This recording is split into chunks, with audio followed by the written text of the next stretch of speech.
I got a weird. I got a not weird. I have a question to kind of pose to both of you. This is something I was thinking about last week. So, for context, last Saturday, before the three of us gathered to watch the UFC fights, which is like our sort of like Saturday ritual, we come here at the office, we watch some punchies, and before that event, I went to a show here in Halifax called the Rankin Winter Warmer.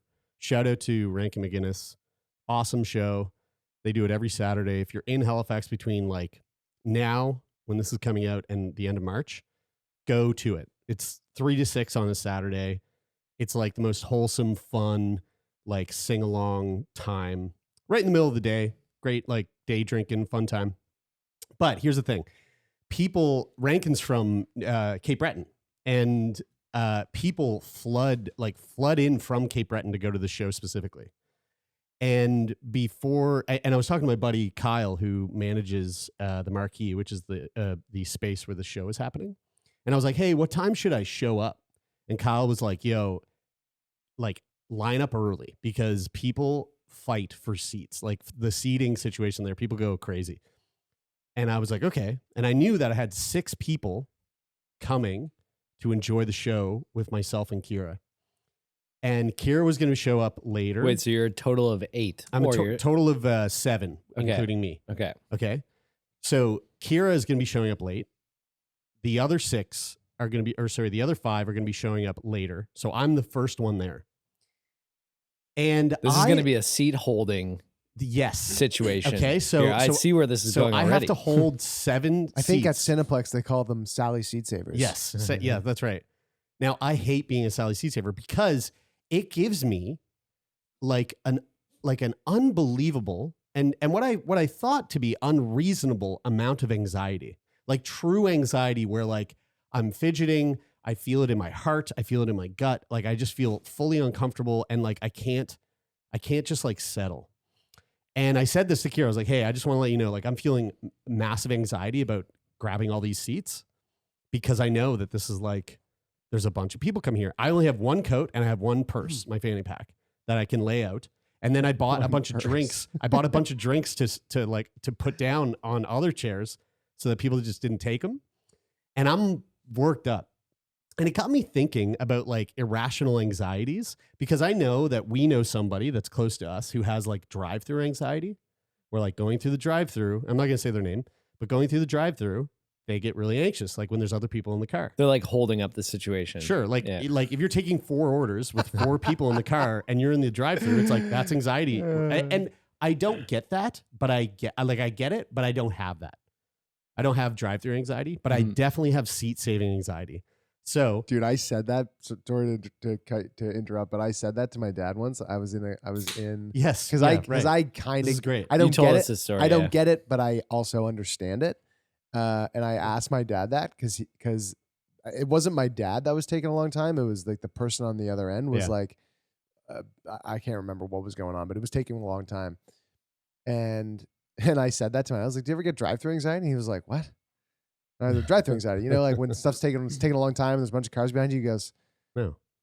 He goes, I just, you know what you do, when you're my age, you just stop caring. Yeah. About wait, I just want to piggyback on that for a second because I don't want to go too far down this road because I want to come back to what you're saying, Jared. But with the drive-thru thing, if you're going to a coffee drive-thru like Starbucks, and you have a big food order that you want to place, and the line is big, the drive-thru is a place for efficiency, like you want to be speedy.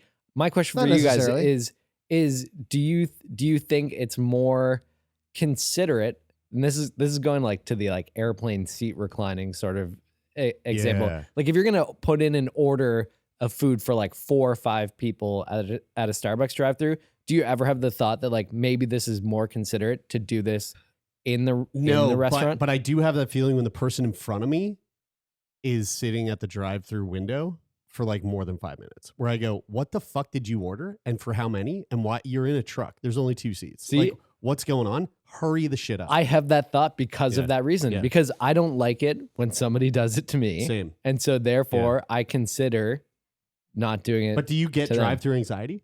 No, I don't get anxious about it, but Okay. but I feel like I think of the considerate approach You know to. what I say, guys? I doing go, it. man, I'm just sitting here in my car. Yeah. But to come back to your, so I knew when Yeah. I was going to pose this question, I was like, here's my irrational anxiety. It's saving seats for people. I don't do it. There's some place I don't do it at the movies. If you didn't show up for the movie, also you don't have to do it at the movies now anyway, because at least here in Cineplex, like you just get assigned seats. That's great. That's the best thing that's ever happened to Cineplex. Period. Yeah, I would agree with that. Ever totally since, agree. it's the best, right? Mhm. So I don't have to worry about it there. But like at a bar or something like that, it's a different story. Now, I knew when I was going to pose this question, I knew that I was going to reveal, here's my irrational anxiety. I had a feeling you probably have one or two. And I also had a feeling that Taylor would be like, I don't have any. I just knew that was going to be the case. But maybe Taylor will prove me wrong here. But Brian, what are your irrational anxieties?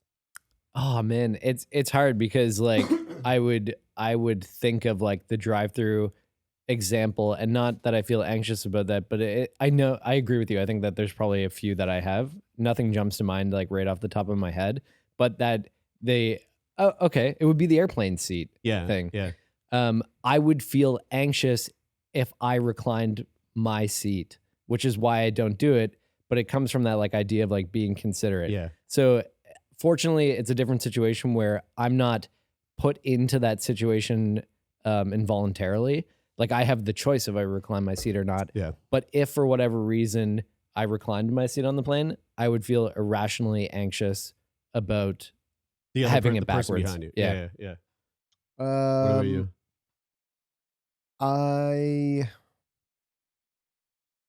The only thing that I can think of, which I don't have anxiety about it, but I am considerate of it, even though I don't give a shit when I'm in that, when this places are switched, is boarding a plane and like getting my shit in the overhead compartment and like getting Yeah. sat down. I get that Like anxiety. I don't for get sure. anxious about it, but I am going, I'd like to do this as efficiently as possible to just like keep this Yeah. process moving. Mhm. But when I'm boarding a plane and there's like somebody, I can feel other people's anxiety in front of me, Yeah. and they look back at me, and I just go, "All good, I'm cool. Yeah. don't worry about it." And you know what's funny? We're using the word anxious and anxiety, and like we're not talking about generalized anxiety, but we are talking about like an feeling of intense anxiousness. feeling Yeah, of yeah. anxiousness.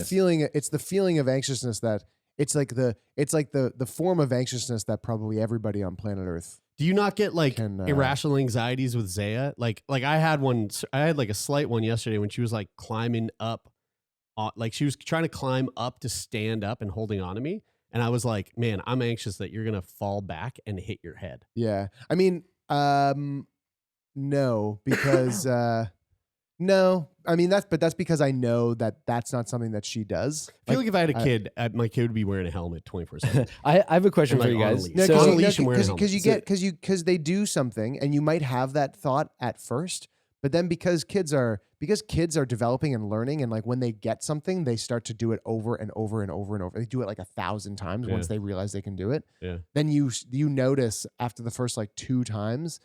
I mean, Zaya stands up probably 200 times a day. She's standing up a lot, man. The first day that she stood Crazy. up, I might go, oh, I hope she doesn't sit down and bonk her head. And then she doesn't. And then I go, oh, that's just not the way that she gets out of this position. And I Right. never think about it ever again. Right. So I think that sometimes I feel this feeling of irrational anxiousness in situations where I'm being a inconvenience to other people. So like Yeah. the seat saving Yeah, thing, yeah. like the drive-through thing that we talked about. But one example that I can think of is if I take my dog out for a walk and I don't have a poop bag. Oh, dude, Oh, that's yes, the worst. yes, I feel that. it's- That's so, the worst. Yep, and, I get and like, that. and if my dog poops and I realize I didn't have a bag with me, You just use I'll, your hands. I'll go back and get I just a use my bag hands. and come back and pick No, it I up don't, use later. my I don't hands. do that. I just go, fuck it, pick it up, throw it away. You know what I do? Like, don't I feel touch my anxious mouth. about it. I feel that anxiety, and I when if Loki poops and then I look in the bag holder and there's no bags, I will pretend, even if there's nobody around, I'll like make movements and gestures that are like me going like, oh man, like, oh, I don't have a bag, and I might even say it Yeah. out loud. Just to be like, maybe if there's somebody in their fucking window that's watching him take a shit and watching me not pick it up, maybe they see me go, oh, he looks frustrated because Yeah. he doesn't have a bag. What I do is I mime picking it up and then scurry away. Yeah, I just it was a thought I had, and so I want to pose this question to the listeners. If you're listening right now, I want to know what your irrational anxieties might be. info@sickboypodcast.com. Let us know. We'll read them out on the podcast, and we'll shrink you.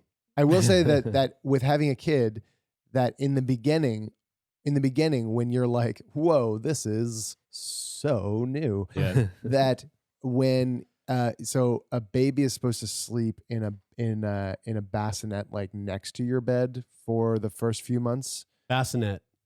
A bassinet. It's like a mini. It's like a mini crib. That's what it's called. Stupid. Called a bassinet. Stupid name. And just call it a crib. And I remember call it a baby bed. I had this with Zaya, and I also had it with Loki when I flew home with Loki, and he was in a little dog Bassinet. dog bassinet Yeah. At my feet. That you have this irrational anxiety of whether they're still breathing.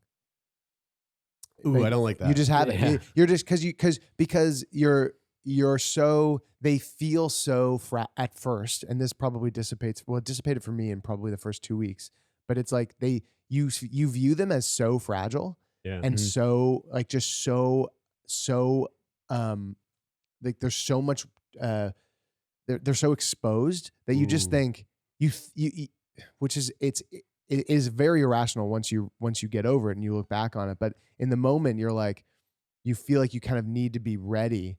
And then you don't sleep as well because you're feeling like I might need to. And I felt like that with Loki. I kept on especially because Loki makes he's a French bulldog. He makes a lot of noise when he breathes. That when I couldn't hear him breathing, when he wasn't making like You thought he snorting was sounds, dead. I was like, holy shit, is he still alive? Yeah, Yeah. when my dog is like Max chill, and he's like sleeping on the couch, and his paws are up in the air, and he's like He looks dead. he looks rigor mortis. Like sometimes I'll just walk over and look at his belly, just be like, "Is it? Yeah. Is he? Yeah. And he's good." Yeah.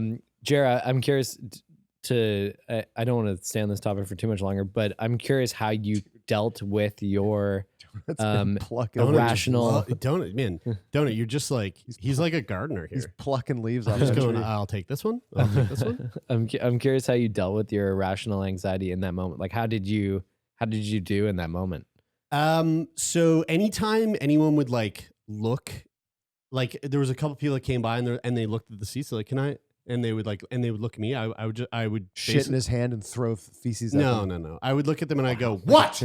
What? Yeah, exactly. Keep walking. And that made me feel better about myself. Right, like it's better to like posture and like be Dude, that alpha. Threw my elbows up. I was. I started barking at them. Yeah. So anyway, yeah. So, You know what's funny? Everybody has their own strategies. I saw a TikTok video of a guy who is sitting on a train, and there's people getting onto the train, and the train was going to be really full. And as people are walking down the aisle to sit and pick the seats to sit in, he's going like sit here, like sit every person walking by, he would look at them and go, like tap on the seat, like sit down. And the caption was, how to not have anyone sit next to you. Yeah. He's like Come on, encouraging come them on. to sit That's next. actually really great. It's actually an amazing way. I wish you could do to that on handle the plane. It was Because great. how often have you guys been on a plane and you've been with one other person in a row of three, and you've been going, oh man, You're just waiting for them to close those doors. oh man, this person, and the last person gets on, and you're like, please don't. You know what? Another option you could do instead of like the come sit, you could just put your hand out like this on the chair and like, Give them the yeah, eyebrows. sit on that, or You just put your know- finger up and be like, sit on that. Would you sit next to the person? If doing someone that? went like this, come on, I'd be like, thanks, man. Thanks, dog. This person is interesting.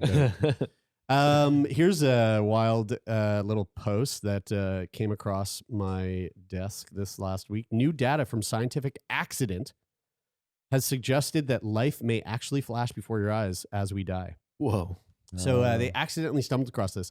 A team of scientists set out to measure the brainwaves of an 87-year-old patient who had developed epilepsy. But during the neurological recording, he suffered a fatal heart attack, offering an unexpected recording of a dying brain. So they had this guy in, they were monitoring his brain. He dies.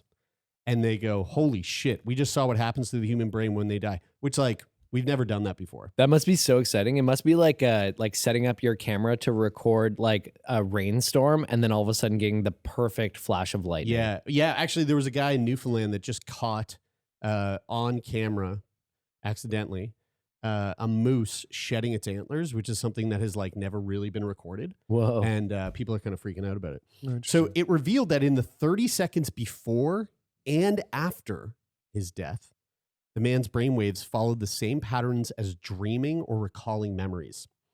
So brain activity of this sort could suggest that a final recall of life may occur in a person's last moments. You get a the team wrote in compilation their video. study. Yeah, right. It's like blast it's you with it. it's just one fucking monologue. Like, what's the song playing in your final monologue? It would suck if there was no music. Oh yeah, no sound. What would your song be?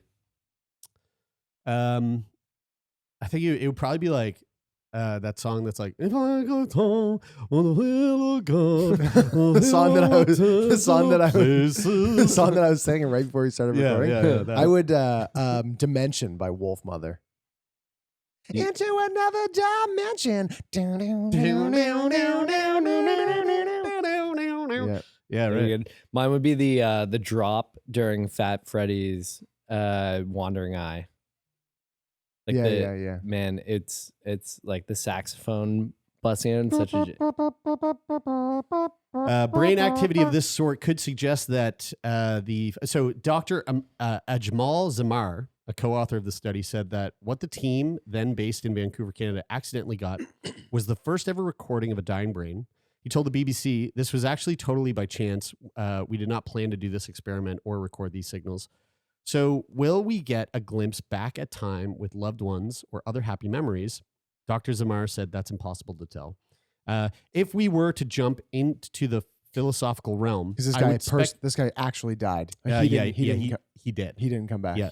I would speculate that if the brain did a flashback, it would probably like to remind you of good things rather than bad things. I mean, like you would hope. But what's memorable would be different for every person. I feel like it's easier to remember the bad things than the good things. So, it's probably a flash of like all the shit, all your sins. You know what's interesting is that it said that the 30 seconds prior to you dying and the 30 seconds after, Yeah. it would be so now that I know this, like if I'm lying on my deathbed and I'm about to go and all of a sudden this fucking TikTok video, a compilation of my life starts to play, and I'm like 30 seconds into it, I'm like, I'm about to fucking die. You're like, oh, here it goes. You just have to hear the music. Woman, I'm on a woman. You're like, oh, fuck, do you guys hear that? And then you actually just realize that you have schizophrenia. Yeah. Yeah. Dr. Zamar, now a neurosurgeon at the University of Louisville, said that the 30 seconds before the patient's heart stopped supplying blood to the brain, his brainwaves followed the same patterns as when we carry out high cognitive demanding tasks like concentrating, dreaming, or recalling memories. It continued 30 seconds after the patient's heart stopped beating, the point at which a patient is typically declared dead. Quote, "This could possibly be a last recall of memories that we've experienced in life, and they replay through our brain in the last seconds we die." The study also raises questions about when exactly life ends, when the heart stops beating or when the brain stops functioning. Dr. Zamar and his team have cautioned that broad conclusions can't be drawn from a study of one. The fact that the patient was epileptic with a bleeding and swelling brain complicates things even further. He said, quote, "I never felt comfortable to report one case," Dr. Zamar said, and for years after the initial recording in 2016, he looked for similar cases to help strengthen the analysis, but was unsuccessful. Yeah, I mean, super trippy. it is very it is very interesting, and I wonder where that began, that idea that your life flashes before your eyes. Like I wonder what the first probably people who died and then didn't die, like near death experience. Yeah, or like people who died but then were like revived. because like I mean, because like that's like a trope, right? Like that's like everyone it's like, well, your life flashes before your eyes. Because like when I think about my experience getting hit by cars, like that could have very well killed me. Like if I had landed in a different way or something like that, I could have died very easily. And like there are definitely very interesting observations that I made in that moment, but they were all like about the moment. It was like time dilated for sure.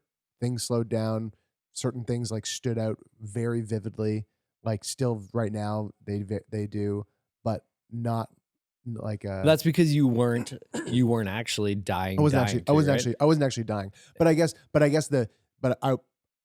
I kind of, I guess in pop culture and like sci-fi or in movies that depict that the experience, your moment, your life flashing before your eyes. Yeah. Like it seems to happen, at least in movies, in like the moment that in like that, like the cars, like the bus is about to hit you and like, and you have that flash and then you get hit and you're dead.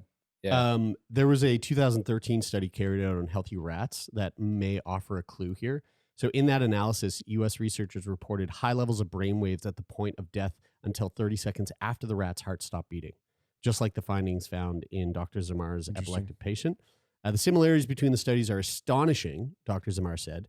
They now hope the publication of this one human case may open the door to other studies on the final moments of life. He said, quote, "I think there's something mystical and spiritual about this whole near-death experience.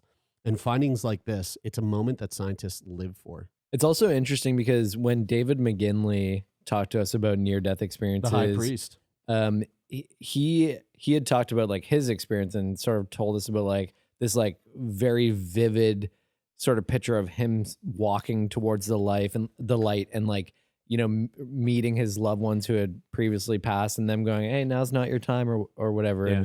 And like you're meant to go back and do some more things.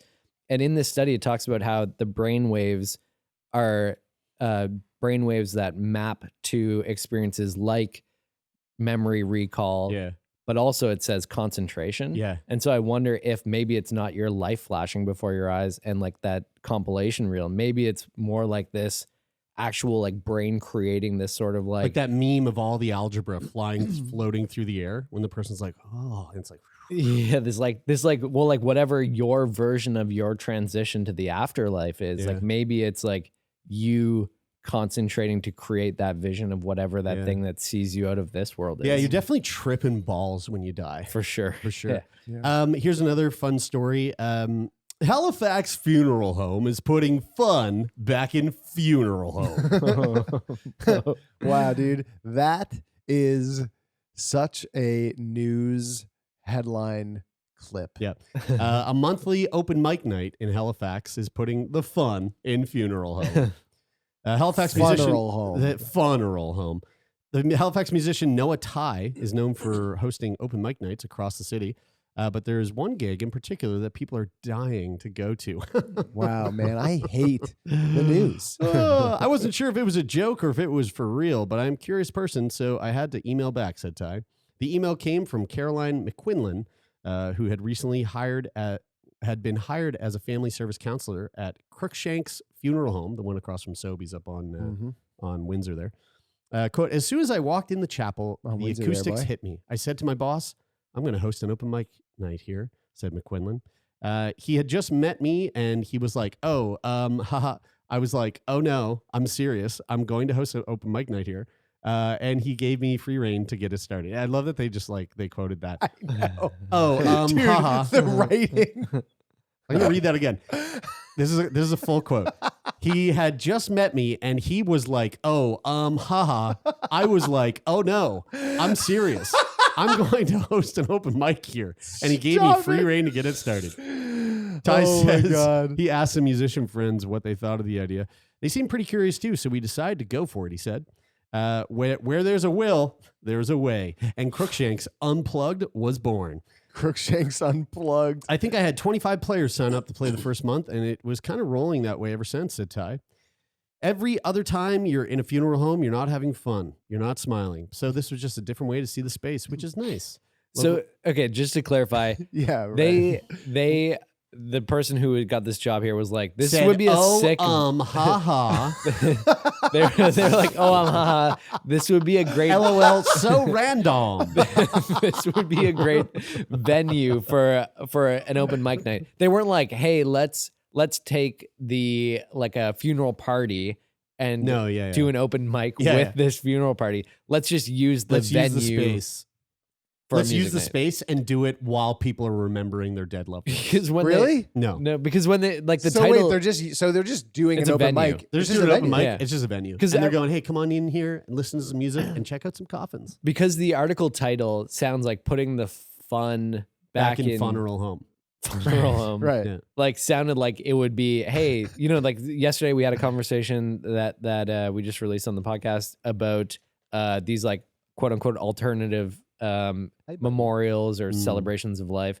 Eternal reefs. And I was thinking that like maybe this would be a version of that. Like let's do something fun at the funeral home with an open mic and the funeral party. But we're just talking about a venue. That We're would just talking be- about a venue. There's no unalived people at the venue. It would actually be such a funny skit or scene in a movie where people are going in, like the main characters of the movie are going into the funeral home to like discuss arrangements for a family member that's passed, and like they walk in and then there's just like 10 people. Like picture like a really sleepy coffee house open mic where no one's really paying attention. Yeah. And there's like somebody going up and the people walk in and there's somebody just like doing an atrocious rendition of fucking Wonderwall. And like and you're just going and you're just what? I imagined it looking towards what's going on. Wish you were here. Wish you were. Is that Incubus? Yeah, I wish. I wish dude, it. that's my band. I wish it was more like Weekend at Bernie's, where like you actually got like Right. the unalived person on like on like chords, and you were making them dance along to the music. It's a dry event, so no getting sloshed in Crookshanks. But hey, you know. Wow. So anyway, Unplug takes place the last Wednesday of every month from 6:30 to 9:30, and everyone is welcome and everyone is sad. We should go. Dude, hell yeah. What are you gonna sing, Bray? What's your choice? I'm not gonna sing, but I'll go listen to Jared do Incubus. Dude. Yeah, you would. I'd be taking my shirt off and everything. This week we put out an episode from our friend Sayo Bahan, who lost memory. And I've been wanting to talk about this for a while. So this is a really, we had this thought while we were talking to her, like, you know, you lose your memory, everything is wiped. The hard drive is wiped. But if you were to fill that hard drive back up, how much space can the human brain hold? So we often wonder about the brilliant memory capacity power of a friend or a child that we encounter in life. Going back to the period of the Renaissance that saw the artist who had immense interest in the human mind, for instance, Shakespeare's creativity in the formation of characters like Hamlet and Leonardo da Vinci, painting a Vitruvian man and bringing him to life. Vitruvian. Human brain memory is undoubtedly one of the most incredible organs that exist. You would be astonished to know that the human brain facts on memory.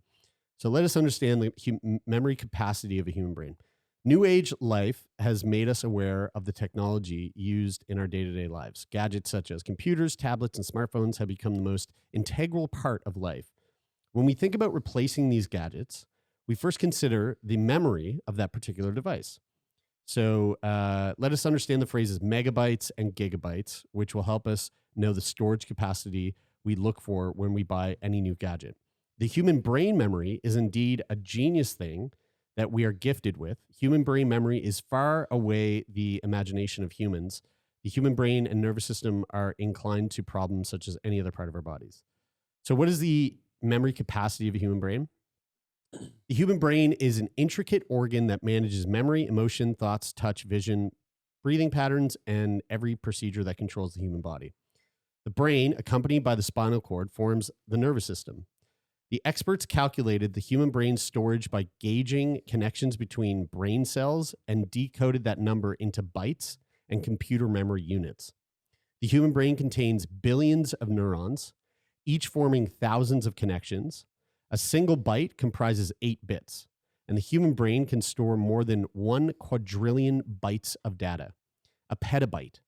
As mentioned in the article in Scientific American, the memory capacity of a human brain was testified to have equal to 2.5 petabytes of memory capacity.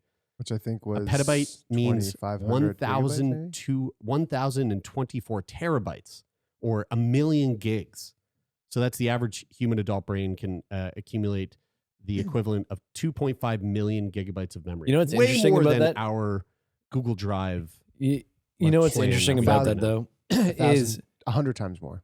two things that I think are interesting about that is compression and recall. So like one, the fact that like we're able to like compress all of that info, like all of our past experiences down into that much space, but also our ability to recall. Like we don't actually have, from my perspective, subjectively, we don't have a really great recall mechanism. I don't think that's subjective. I think that's pretty well known. Like our memories, like for example, the memory that I have from 4 years old of like being rushed to the hospital after I had my eye almost sliced out. Mm-hmm. Is that my memory, or is that the memory that I've developed through hearing the story over and over again? Right. And I've created this memory. Or even if it is a memory, every time you've remembered the memory, it's changed slightly, and your current memory of it is the version of the last time you remembered. I also misuse the word subjective because it's not subjective. It's more from what I know. I'm curious when you say that, Jarrett. Like, I wonder if it's like having a file on a computer that, like, say you have a Photoshop file and you make some edits or changes to it, then you save it, then you open it up again, and the next time you open it up again, you make some more changes and you save it. Yeah. When you're reopening the file, you're opening your last version of it, not the original file itself. Yeah. So like, how different is like the newest saved version compared to like what the original file looked like when it actually was first created? The older it gets, the more different it probably becomes. Totally. So we have three different broad categories of types of memory. There's sensory memory, which allows you to remember sensory information after the stimulus has ended. Other memories begin after the formation of sensory memories. When the sensory memory experience keeps recurring, it might move to short-term or long-term memory. Then we have short-term memory and we have long-term memory. So short-term, it allows you to recall short-term information for a brief period. Research estimates that short-term memory lasts about 30 seconds. You can keep information in short-term memory by rehearsing it, for example, string of numbers. Long-term memory, we store a vast majority of our memories in long-term memory. Any memory we can recall after 30 seconds is considered long-term memory, and there's no limit to how much our long-term memory can hold and for how long. It has two main categories, explicit and implicit. So tips to enhance memory. You can quit smoking and alcohol and limit intake of sugary and processed foods. Eat foods that help memory, such as leafy green vegetables, nuts, berries, and fish. Regular exercise boosts the growth of brain cells and the production of neurotransmitters, enhancing memory. Adequate sleep, 7 to 8 hours each night. Keep the mind busy and challenged through lifelong learning and stimulation. So traveling, learning new languages, picking up a musical instrument, taking art or cooking classes, doing puzzles, playing board games, all promote the growth of new brain cells. Actually, that speaks to me. Like when I play Gloomhaven, I can feel my brain like going into like overdrive. Like my brain, I'm like, oh fuck. I always feel like that when I'm learning a new card game. You're like trying to explain the rules. You're like working your memory muscles. Yeah, it's like, how do I remember the elements it's like of doing this bench thing press with memory. Yeah. Staying organized to help you remember information better, as does certain mental habits such as repeating a person's name if you're introduced, paraphrasing conversations, and becoming a careful reader. And meditation, sleep reduction, and keeping up hood network of social relationships. I feel like there's a lot of misspelling typos in this article. So can we stress even reduction trust it? and keeping up hood network of social haha OMG LOL random. It's interesting. I'm curious about like trauma's impact on memory storage and like how it, like I imagine, using the computer analogy, I imagine it like a virus, like sort of wreaking havoc on your ability to store memories and the way that or just like slightly disrupting the process of how you recall memories in your short-term and long-term memory. I'm not sure if that's true, but like it's one way that I think of it is like, hey, you have this traumatic event.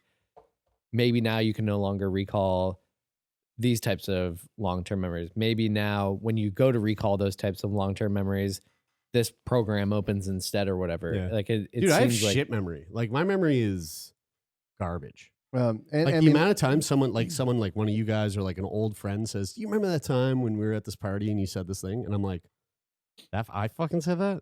I disagree Dude, with that that's though. wild. Like I can see how you would say so. Like you're making like a blanket statement about your memory based on that example of it, but like also you recall shit about movies that you've watched, a long time ago. So it's That's like true. the way that you sort of apply that. Like I'm good with names, but oftentimes not with facts or like different types of things. it's I like think there's things that mean more to you, things that you connect more to. Like you Right. connect more to You know what's movies, things than you do. your own personal there's life nothing memories. there's nothing Anecdotes worse though when about like a party. when someone comes up to you and they're like, "Hey," and you're like, Yeah. "Hey," and they go, "Remember me?" And you go, "No," and then they go, "Oh, that's funny because like I remember you," and then you're like, Yeah. "Oh, right," because like hate that. you're forgettable. Oh my God. And it's crazy because I'm realizing that I'm not, because I'm Wow. finding out from you Wow. that you remember me and I don't fucking remember you. Wow. So you're super forgettable. So they're an Wow. NPC and you're the main character. yeah. Yeah. Do you guys ever have that? No. I mean, I have that. I don't I have that every day. People come up to me and go, "Hey, like blah blah blah blah," blah. And Every I'm day. like, "Yo, who are you?" And they go, "You don't remember? Like we spent like 3 nights camping together." And I go, "You are so not memorable." But I guess I am. So nice to meet you again. Can you imagine saying that to somebody's face? Holy fuck. I mean, I'm I guess, joking, I I'm mean, you're joking, but like, But there's not, a, not really. There's Actually, a I've had that thought 1,000 times. there's a where I go, kernel- there's a you're kernel- not memorable, obviously, because I don't remember you at all. there's a kernel of truth to it, whether you're consciously thinking it or not, because when that happens, you are going, oh no, like I feel Yeah. bad because I go, but why do you remember me if I don't remember you? Yeah, because And you're memorable. Maybe, but also, that makes I me mean, feel really bad. but what about this though? What if like- you're I don't like memorable that. for the wrong reasons?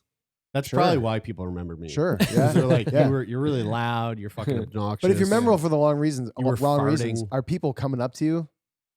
It's true. That's true too. And I have a lot of people that come up to me and be like, "Hey, I remember you." Like a lot. You know what I actually have a really hard time remembering is birth dates. Like Kier texted me yesterday. I'm He pretty goes, bad with "Is your that. mom's birthday January 20th?" And I was like, "Ooh, I'm gonna have to get back to you on that." Whoa, one. your own mom's birthday? Don't know. You know, Don't know. I don't know either. Your birthday is in August. Nice. Don't know Brian- when. August 1st. Yeah. Brian's- Hey, Yeah, you yeah. know, yeah. Oh, Fuck yeah. yeah, dude. Brian's Yours is new. October. Yeah. October 14th. Nope. I actually don't know. October what? 10th. Oh fuck. All right. My mom's birthday is on. Goddamn. It's either May 11th or 12th. I had a like a really close friend in high school whose birthday was on the 11th or 12th, and then since then I can never remember which one of them is born on the 11th and which one's on the 12th. I'm pretty sure my mom's the 11th, but I'm pretty good with birthdays. I don't know. I'm bad. I'm with not. it. It I'm has bad to with be it. in my calendar. Like if it's not in my calendar, it's gone. Mhm. Yeah. I'm good at knowing when they are. I'm bad at remembering to celebrate them. Like Yeah, right. I mean, remembering shit on the day it actually happens is hard for me. Memory, man. uh, It's trippy. So this is the last article of the day, and I love this, dude. I love this shit. Scientists worried that humankind will descend into chaos if we ever discover an alien signal. So scientists at the recently opened SETI Post-Detection Hub at the University of St. Andrews in Scotland have a daunting task ahead of them, figuring out what the hell to do if we're ever to make contact with an intelligent extraterrestrial civilization. If aliens got in touch tomorrow, they warn, humanity would be woefully ill-prepared, something they say needs to change as soon as possible. I wonder how much of this came out of COVID. It did. Totally. They said, look Yeah. at the mess we made when COVID hit. And John that was Elliott. something that we could have. I mean, that a bunch of people had been sounding the alarm on for a long time. Yeah. John Elliott, a computational linguist at the University of St. Andrews and coordinator of the Post-Detection Hub, told The Guardian, he said, we'd be like headless chickens. We cannot afford to be ill-prepared, scientifically, socially, and politically rudderless, he added, for an event that could happen at any time, which we cannot afford to mismanage. Elliott and co. are looking beyond our efforts of scanning the skies for extraterrestrial signals and asking the questions of what comes next. Elliot. Alien. Elliot. Elliot and Co. At the Post Detection Hub, he'll be tasked with coordinating an international and unified response to any potential alien contact. Dude, you're wearing an ET sweater right now. Dude, I know, man. Like, what's up? I'm all about the what does this say? Jared's not going to be. I just got this. Jared's not woefully unprepared. Dude, I'd be like, I'd spread them. I'd be like, let's go. Probe my ass. Dude, my butthole would be wide open. Yeah, dude. Take my temperature. I find this article so far to be kind of crazy, only because like if they were like, holy shit, aliens are out there and we've managed to like somehow communicate with them. The actual unless they appeared in the atmosphere and they were like, we're fucking here, then if it was just a message, you'd be like, they're like so far away. So far. Did you guys hear? Thousands of millions of years. But I think that's what they're talking. There's that, but I think they're talking about like, did you guys hear about the Umau? Yes. The signal that they got at the Hawaii. No, it wasn't. No. So Umau was a terrestrial body, a terrestrial thing that entered our solar system in 2 years ago, or maybe a year ago. Not a rock? Well, it was looked like a huge log of shit, and it came into our solar system. It came into our solar system at a rate of speed that doesn't make sense physics wise. It slowed down as it started passing Earth. The photos we have of it are pretty grainy, pretty shitty. It's quite far away. It slowly passed our place in. Was it grainy and system. shitty when we have the fucking Hubble telescope and now the James Webb? But probably James Webb wasn't up there. It wasn't up at that point. But the Hubble's looking at. Yeah, Hubble was a visible light. But then get this. Umau pauses, sort of like slows down a bit, and then started to exit our solar system as it should have trajectorily. It was like making its way out. As it was making its way out, it increased speed in a way that didn't make sense to physics.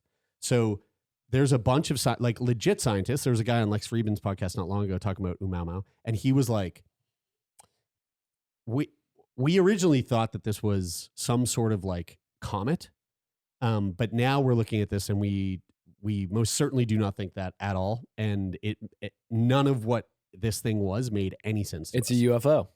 I mean, that's what some UFO. It is technically. I know. That's what I'm saying. Yeah, I'm I know. Saying it, but you understand the confusion. I understand the confusion. UAP, but I'm saying it. Whatever. Yeah. So they said, quote, "We need strategies and scenarios in place to understand what we need to do and how to do it," he told The Guardian.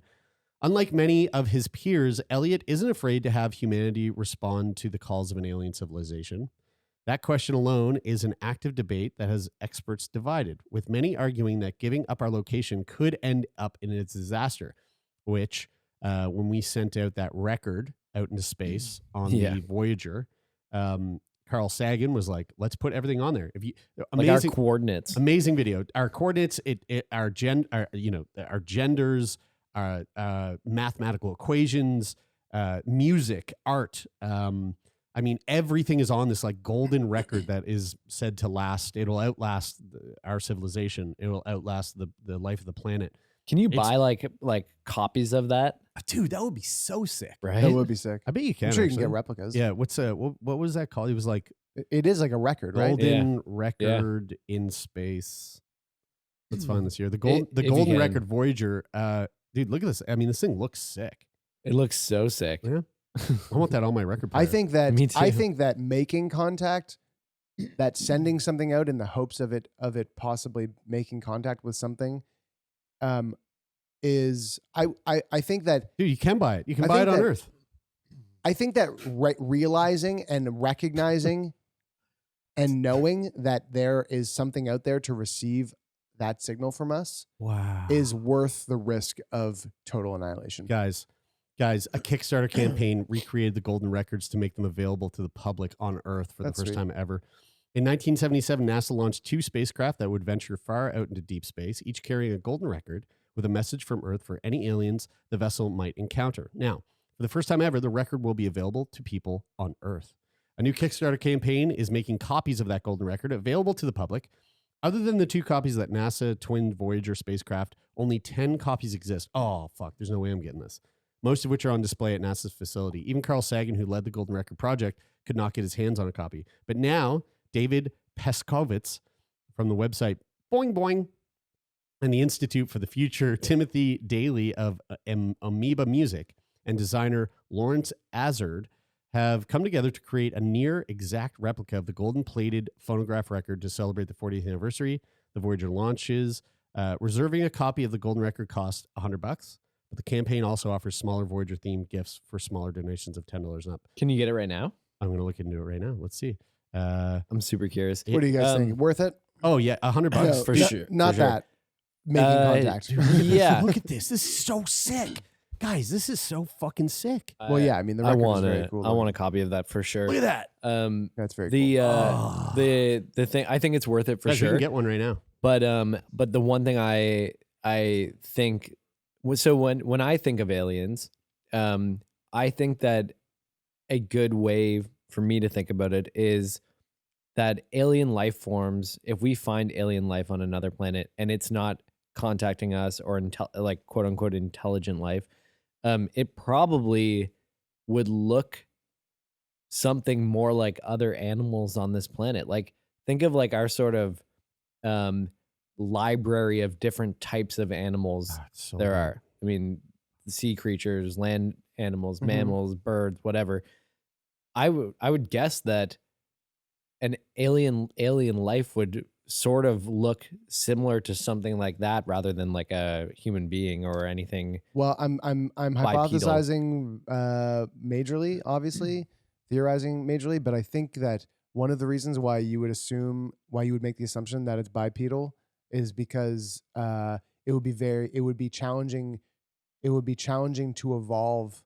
It'd be challenging to evolve to the intellectual level that we have without being able to use our hands freely for an organism. I know, to be able to not but so my use our point about hands alien freely. life is that I'm not sure that it has to be intelligent in the way that we had sort of use that word. Dude, it definitely wouldn't be. And so like I imagine a massive planet with like say there was a massive planet that turned out to have habitable life. But there's got to that be it would be be- some level of intelligence that we think of as intelligence. No, man. In order to leave No, but I'm saying that I'm or saying to receive signals. I'm Remember saying that would be Arrival? the challenge of finding an intelligent life Oh. that is able to receive or send signals. okay. Remember Arrival? I think that was one of the best like alien contact movies of all It time. was very good. Because you've got Jeremy Renner, hopefully putting out some good vibes for that guy right now, and what's her name, Amy Adams, and they're trying to figure out how to communicate with these two aliens on a spaceship that landed, and like she's a linguist and he's a something, I don't know what he was in the movie.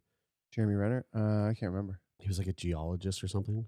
He had no right being there, but that was so cool watching them trying to figure out how to communicate. You know, like I should rewatch that movie. fuck, that movie's good. I have a piece of really good news Yeah. for Feel Good Friday, something that we can all feel good about. Okay. Oh, is it the cancer thing? Yeah. Yeah, I was gonna put it in next week, but let's do it. Oh, okay. Well, it'll be old news by then. It's just too many. It's just too many stories. This is you know? just a small snippet from Jerry News. According to a new report from the American Cancer Society, the U.S. cancer death rate has fallen 33% since 1991. Wow. That is Whoa. a gigantic number. Yeah. Whoa. That's a gigantic number. The report attributes this to advances in treatment, earlier detection, and less smoking on average. Huh. That's a gigantic number. Yeah. I mean, because like cancer is a bummer, Cancer and sucks. and like I think it's 1 in 3 or maybe closer to 1 in 2 people get cancer in their lifetime if you live old enough. I think if you live old enough, everyone gets cancer statistically. Like Yeah. it's almost everybody. Is cancer the most common disease that we don't have treatment, like a cure for? Like Probably. a cure? Well, Oh, I I mean, would CS imagine. more common than cancer. What No, it is isn't. Yeah, it is. CF? Yeah. No. Makes no sense. Well, it's the most common genetic disease. Cancer's not a what's genetic more disease. Yeah. common? CF. or Think about it. cancer? There's like 3,500 or 4,000 CF patients in Canada. Dude, you're There's talking like, it's like orders of magnitude more common. You think? Like yep, not even a question. hundo P. There's like 4,000 people in Canada with They with, say 1 in 3 people will get diagnosed with cancer. Yeah. And so that would be 10 10 million million people. The incidence rates of cancer overall climb steadily as age increases from fewer than 25 cases per 100,000 people in age groups under 20 to about 350 per 100,000 people among those aged 45 to 49, to more than 1,000 per 100,000 people in age group 60 and older. That's 10%. No, I think it's way high. I think thought it was I way think higher it's than that. I think it's over the but And then cancer CF is over the course of our one out of lifetime. CF is 1 out of every 3,000 people. Of every 3,000. So cancer, I mean, depending on the age group, you got cancer is 1,000 out of every 100,000. So yeah, I mean, those are way higher odds. Whereas with CF, it's 1 out of 3,000. But you're talking about you're comparing two different statistics, because there's the statistic for the entire population versus the statistic for different age demographics in that. So yeah, OMG, haha. Lol, random. All right, well, folks, hope you enjoyed that. This was fun. We're gonna come back on Monday with an episode, and Wednesday with an episode, and next Friday with an episode. So stay tuned. We got some actually like some sweet recordings in the pipeline. And if you want to be a guest on the show, reach out. Go to our website, which is what? sickboypodcast.com /contact. That's not the link anymore. That's not the link No, anymore? if you want to be a guest now, it's sickboypodcast.com/guest-application. A little bit confusing. You can just go to our website. Just go to the website and then click the white button that says "Be a guest." The button's There you there. go. It's Yeah. like Click the really, button. it's super clear, dude. I made the user experience on that website. There's some so Easter eggs on our slick. website too, is there not? Yeah, there are. So go hunt for those. If you want to be a guest or you have a guest suggestion, go to our website, sickboypodcast.com, click the white button, and we'll go from there. And if you want to support the podcast, Discord. Come on over to the Discord. We've got a bunch of Gen Zers running that shit right now, and it's fucking popping off. It is busting. I just want to say too, we've for some reason just paid for more Discord Nitro credits. And so if you want to get some of our Nitro, come on over to the Discord. Dude, yeah. 'Cause that 100%. shit boosts. It's bussin'. It's busting. Busting. And you had a call to action earlier in the show. What was that for? Oh, irrational anxieties. Yeah. What are your irrational anxieties? Letters at sickboypodcast.com. Let us know. Yeah. Word. That is still a working email address too, which is great. Also, thanks as always to the folks who make this show happen. That would be our manager, Jeff Lonis, to Rich O'Coin for the theme music, and to the folks who help with the other episodes throughout the week, other than just our Feel Good Friday episodes. Donovan, the Meerkat, CPAP Morgan, dude, we love you. To take part for the original theme music, you guys are the best. We love you all. That is it for this week. I'm Brian. I'm Taylor. And I'm Jeremy, and this is Sick Boy. Radio time.